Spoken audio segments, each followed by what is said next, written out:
Hello dears, എല്ലാവർക്കും ചാനലിലേക്ക് സ്വാഗതം. വീഡിയോ ആദ്യമായിട്ട് കാണുന്നവർ ചാനൽ സബ്സ്ക്രൈബ് ചെയ്യാനും ഷെയർ ചെയ്യാനും ലൈക്ക് ചെയ്യാനും കമൻറ്റ് ചെയ്യാനും മറക്കല്ലേ. കാറ്റൊക്കെയുള്ള സ്ഥലമാണ് ഇവിടെ. ഇവിടുന്ന് നോക്കിയാൽ നല്ലൊരു വ്യൂ ആണ്. കാരണം ഇവിടെ കുറേ നെല്ലൊക്കെ കുറേ നട്ടിട്ടുണ്ട്. അപ്പോൾ നല്ലൊരു പച്ചപ്പാണ് ഇവിടെയെല്ലാം. അപ്പോൾ നേരത്തെ വെള്ളം കയറിയ സമയത്തൊക്കെ ഞാനൊരു വീഡിയോ കാണിച്ചിട്ടുണ്ടായിരുന്നു. അന്ന് ഫുള്ള് ഇവിടെ എല്ലാം വെള്ളമായിട്ടൊരു കായൽ പോലെയായിരുന്നു. ഇപ്പം ചൂട് സമയമായതുകൊണ്ട് തന്നെ കുറച്ചൊക്കെ വെള്ളമെല്ലാം പറ്റിയിട്ടുണ്ട്. നമ്മളിവിടെ ഇടയ്ക്കൊക്കെ ഇവിടെ വരാറുണ്ട്, കാരണം നല്ല ചൂടല്ലേ. അപ്പോൾ ഇവിടെ ഇരിക്കുമ്പോൾ നല്ല തണുപ്പുമുണ്ട്, അതുപോലെ തന്നെ നല്ല കാറ്റുമായിരിക്കും ഇവിടെ എപ്പോഴും. അപ്പോൾ നല്ല സുഖമാണ് ഇവിടെ ഇരിക്കാൻ. പ്രത്യേകിച്ച് ഇവിടെ ഈ മരങ്ങളും കൂടെ ഒക്കെ ഉള്ളതുകൊണ്ട് തന്നെ നല്ല തണുപ്പായിരിക്കും ഇവിടെ. അപ്പോൾ നല്ല ഭംഗിയില്ലേ ഇവിടെ കാണാനായിട്ട്. ഈ താഴെയൊക്കെ ചെറിയതായിട്ടൊക്കെ മീനൊക്കെ ഇതിനകത്തുണ്ട് കേട്ടോ. ഈ തോട്ടിൽ ചെറുതായിട്ട് പൊടി മീനുകളൊക്കെ ഉണ്ട്. വെള്ളമൊക്കെ ആകുമ്പോൾ ഇവിടെ നന്നായിട്ട് വരാലും കല്ലേമുട്ടിയൊക്കെ ധാരാളം കാണും. ഇത് ഫുള്ള് ഇവിടെ മൊത്തം നെൽകൃഷിയാണ്. നല്ല കാറ്റ് വീശുന്നുണ്ട്. അപ്പോൾ ഈ സൈഡിലൊക്കെയുള്ള മരങ്ങൾ ഇത് നീറ്റിലഞ്ഞി എന്നാണ് പറയുന്നത്. അപ്പോൾ ഇത് ഇവിടുത്തെ ഈ തിട്ടയൊക്കെ ഇടിഞ്ഞു പോകാതിരിക്കാൻ വേണ്ടിയിട്ട് നട്ടിട്ടുള്ളതാണ്. അപ്പോൾ ഇതിൻ്റെ ഇലയൊക്കെ ചേമ്പ് കൃഷിക്കൊക്കെ ചപ്പായിട്ടൊക്കെ ഉപയോഗിക്കാറുണ്ട്. അപ്പോൾ ഇനി നമുക്ക് വീട്ടിലേക്ക് പോവാം. അപ്പോൾ നമ്മുടെ പ്ലാവിൽ കുറേ ചക്കയൊക്കെ ആയി കിടപ്പുണ്ട്. അതൊക്കെ നമുക്കിനി പുഴുക്കിനെടുക്കണം. അപ്പോൾ ഇത് കണ്ടോ, ഞാൻ ഇങ്ങോട്ട് കയറി വന്നപ്പോഴാണ് കണ്ടത് നമ്മുടെ ഒരു കടച്ചക്ക ഉണ്ടായിട്ടുണ്ട്. ഇത് കഴിഞ്ഞ ഒരു വർഷം ഇതിനകത്ത് നമുക്ക് കടച്ചക്ക നമ്മൾ എടുത്തതാണ്. അത് കഴിഞ്ഞ് വീണ്ടും അതിനകത്ത് പുതിയൊരു കടച്ചക്ക ഉണ്ടായിട്ടുണ്ട്. അപ്പോൾ നമ്മൾ കുറേ സൈഡിലെല്ലാം കുറേ ഇങ്ങനെ പൈനാപ്പിൾ കുറേ നട്ടിട്ടുണ്ട്. ഇതെല്ലാം നന്നായിട്ട് തന്നെ വളർന്നു വരുന്നുണ്ട്. അപ്പോൾ പൈനാപ്പിളിൻ്റെ വീഡിയോ എങ്ങനെയാണ് നടുന്നതെന്നൊക്കെയുള്ള വീഡിയോ ഒക്കെ ഞാൻ ചെയ്തിട്ടുണ്ട്. അതിൻ്റെയൊക്കെ ലിങ്ക് കൊടുത്തേക്കാം, കാണണേ എല്ലാവരും. അപ്പോൾ ഇത് നമ്മുടെ ഒരു തെങ്ങാണ്. അപ്പോൾ ഇതിൽ കുറേ തെങ്ങുണ്ട്, അതിലൊരു തെങ്ങാണിത്. അപ്പോൾ ഇനി നമുക്ക് പറിച്ചെടുത്തുള്ള കൂവയായിട്ട് നമുക്ക് വീട്ടിലോട്ട് പോകാം. ഗ്രോ ബാഗിൽ മാത്രമല്ല, നമുക്ക് നിലത്ത് നടാനും കൂവ വേണം. അപ്പോൾ ഞാൻ കുറേ കൂവ പറിച്ചെടുത്തിട്ടുണ്ട്. അപ്പോൾ ഇവിടെയൊക്കെ കാണാൻ നല്ല ഭംഗിയില്ല. ഇവിടെയെല്ലാം കുറേ മരങ്ങളും കയ്യാലയൊക്കെയാണ് ഇവിടെ ഉള്ളത്. അപ്പോൾ നമുക്ക് ഈ 2 ഗ്രോ ബാഗിലാണ് നമുക്ക് കൂവ നടാനുള്ളത്. അപ്പോൾ ഇത് നമ്മുടെ സിമൻറ്റ് പൊടിയുള്ള സിമൻറ്റ് ചാക്കിൻ്റെ കട്ട് ചെയ്തിട്ടുള്ള ഭാഗമാണിതെല്ലാം. അപ്പോൾ ഇത് നമുക്ക് നല്ലൊരു ഗ്രോ ബാഗാക്കി എടുക്കണം. അപ്പോൾ അതെങ്ങനെയാണെന്ന് നോക്കാം. അപ്പോൾ നമ്മൾ ഡയറക്റ്റായിട്ട് തന്നെ നമ്മൾ ഇതിനകത്ത് കരിയിലയൊക്കെ നിറച്ചങ്ങ് വെക്കുകയാണെങ്കിൽ അത് നന്നായിട്ട് ഉറച്ചിരിക്കത്തില്ല. അപ്പോൾ നമ്മൾ ഈ കൂവ, മഞ്ഞൾ, ഇഞ്ചി ഇതൊക്കെ നമ്മൾ നടുന്ന സമയത്ത് നന്നായിട്ട് സ്പ്രെഡായിട്ട് വരണമെങ്കിൽ നല്ല വിസ്താരമുള്ള ഗ്രോ ബാഗ് ആയിരിക്കണം. എന്നാൽ മാത്രമേ നന്നായിട്ട് വിത്തൊക്കെ പൊട്ടി വരത്തുള്ളൂ. അപ്പോൾ ഇത് നമ്മൾ നേരെ അങ്ങ് വെക്കുകയാണെങ്കിൽ ഇത് ഒന്ന് നിലത്ത് നന്നായിട്ട് ഉറച്ചിരിക്കത്തില്ല, പിന്നെ ഇത് ചരിഞ്ഞ് വീഴുകയും ചെയ്യും. അപ്പോൾ ഇതാകുമ്പോൾ നമുക്ക് നന്നായിട്ട് ഇത് ഒരു ഗ്രോ ബാഗ് ആക്കി എടുക്കുകയാണെങ്കിൽ ഇത് നന്നായിട്ട് നിലത്ത് ഉറച്ചിരുന്നോളും. അപ്പോൾ നമുക്ക് ഇത് കമിഴ്ത്തിയിട്ട് ഇതിനകത്തുള്ള ആ സൈഡിലുള്ള 2 വശവും നമുക്കൊന്ന് താഴേക്കാക്കി കൊടുക്കാം. അപ്പോൾ അത് ഉറച്ചിരുന്നോളും.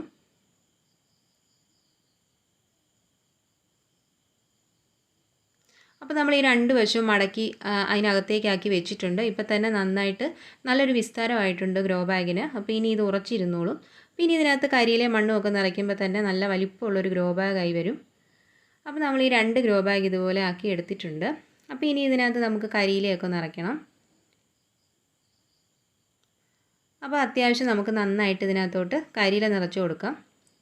അപ്പോൾ കൂവയ്ക്ക് നന്നായിട്ട് വേരിറങ്ങുന്നതാണ് കൂവ. അപ്പോൾ അതുകൊണ്ട് നന്നായിട്ട് കരിയില നമ്മൾ ചേർത്ത് കൊടുക്കണം. അപ്പോൾ കൂവ പൊതുവേ നമ്മൾ നിലത്ത് നടുന്ന സമയത്താണെങ്കിൽ നമ്മൾ ജൂൺ മാസം, അതായത് മഴയൊക്കെ പെയ്ത് കഴിയുമ്പോഴാണ് കൂവ നമ്മൾ നടുന്നത്. നമ്മൾ ഗ്രോ ബാഗിലാവുമ്പോൾ നമുക്ക് എപ്പോൾ വേണമെങ്കിലും നടാം. പക്ഷേ നന്നായിട്ട് ഇളക്കമുള്ള മണ്ണായിരിക്കണം കൂവയ്ക്ക്. എന്നാൽ മാത്രമേ നന്നായിട്ട് വേരൊക്കെ ഇറങ്ങി ഒത്തിരി കിഴങ്ങുണ്ടാകത്തുള്ളൂ. ഇനി നമുക്ക് കുറച്ച് പച്ചിലയും കൂടെ ചേർത്ത് കൊടുക്കാം. നമുക്ക് ഇഷ്ടമുള്ള പച്ചിലകളെല്ലാം തന്നെ ചേർത്ത് കൊടുക്കാം. അപ്പോൾ ഈ കരിയിലെല്ലാം പൊടിഞ്ഞ് നല്ലൊരു പൊട്ടാഷ് വളമായിട്ട് വരും.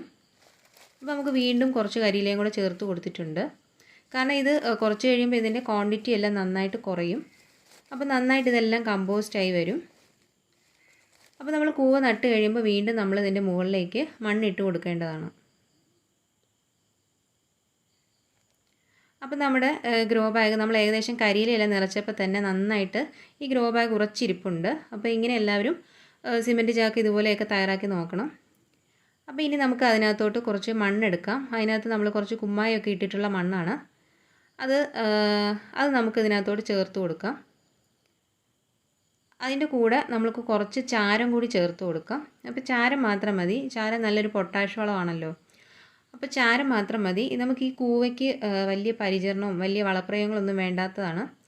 അപ്പം മറ്റ് കൃഷി വിളകളെ വെച്ച് നോക്കുമ്പോൾ ഈ കൂവയ്ക്ക് അധികം വലിയ രോഗങ്ങളൊന്നും തന്നെ വരത്തില്ല. അതുപോലെ തന്നെ പെട്ടെന്ന് വളർന്ന് പെട്ടെന്ന് തന്നെ നമുക്ക് അതിനകത്തുനിന്ന് കിഴങ്ങുകളൊക്കെ കിട്ടുന്നതാണ്. അപ്പോൾ അതുകൊണ്ട് നമ്മൾ ഈ ചാരം മാത്രം തൂവി കൊടുത്താൽ മതി. അപ്പോൾ നന്നായിട്ടൊന്ന് മിക്സ് ചെയ്തെടുക്കണം. അപ്പോൾ ഇത് നമ്മൾ വിറക് കത്തിച്ച ചാരമാണ്. അപ്പോൾ കരിയിലയൊക്കെ കത്തിച്ച ചാരമാണെങ്കിൽ അതും എടുക്കാം. അപ്പോൾ ഇനി നമുക്ക് അത് ഇതിനകത്തോട് ചേർത്ത് കൊടുക്കാം. അപ്പം നമ്മൾ ആദ്യം കുറച്ച് മണ്ണ് ചേർത്ത് കൊടുത്തിട്ടുണ്ട്. അപ്പോൾ ഇനി ഇത് നന്നായിട്ടൊന്ന് ഉറപ്പിച്ചെടുക്കണം. അപ്പോൾ ഗ്രോ ബാഗിലായതുകൊണ്ട് തന്നെ ഇതിപ്പോൾ നന്നായിട്ട് വേരിറങ്ങേണ്ടതായതുകൊണ്ട് നന്നായിട്ട് നമ്മൾ മണ്ണ് ചേർത്ത് കൊടുക്കണം. അപ്പോൾ അതിനാണ് നമ്മൾ നന്നായിട്ട് കരിയില ഇതിനകത്ത് ചേർത്ത് കൊടുത്തത്.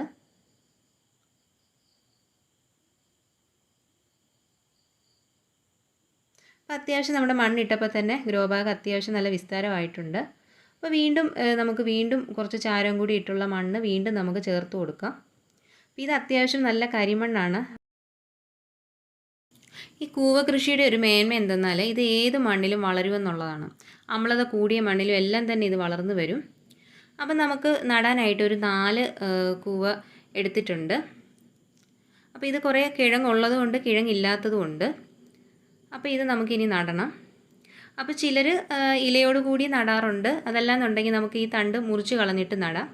തണ്ട് മുറിച്ച് കളഞ്ഞിട്ട് നടുവാണെങ്കിൽ നല്ല ശക്തമായിട്ട് തന്നെ ഇതിനകത്ത് വളമൊക്കെ വലിച്ച് നന്നായിട്ട് തന്നെ ഇത് വളർന്നു വരും. അപ്പോൾ ഇനി ഇത് നമുക്ക് ചെറിയ കുഴികളായിട്ട് എടുത്ത് നടാം. അപ്പോൾ ഇതിൻ്റെ താഴെയുള്ള കുറച്ച് ആ ഉണങ്ങിയ ഇലയൊക്കെ നമുക്കങ്ങ് അടത്തിക്കളയാം. അപ്പോൾ ഈ ഇതിനകത്ത് ഇപ്പം തന്നെ വളരെ ചെറിയ കുറച്ച് വേരുകളും കുഞ്ഞു കിഴങ്ങുകൾ മാത്രമേ ഉള്ളൂ ഇതിനകത്ത്. അപ്പോൾ നമ്മൾ അടുത്ത പ്രാവശ്യം എടുക്കുന്ന സമയത്ത് ഇതിനകത്ത് നിറയെ കിഴങ്ങുകളായിരിക്കും. അപ്പോൾ നമുക്ക് ചെറിയ കുഴികളായിട്ട് നമുക്ക് ഇങ്ങനെ നട്ടു കൊടുക്കാം.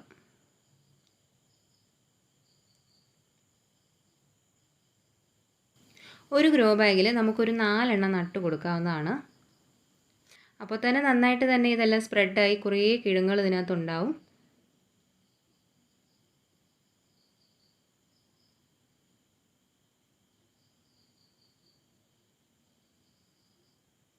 ഇനി നമുക്ക് 2 എണ്ണവും കൂടി നടാനുണ്ട്. അപ്പോൾ അങ്ങനെ നമ്മൾ ലാസ്റ്റ് 4 എണ്ണവും നമ്മൾ നട്ടിട്ടുണ്ട്.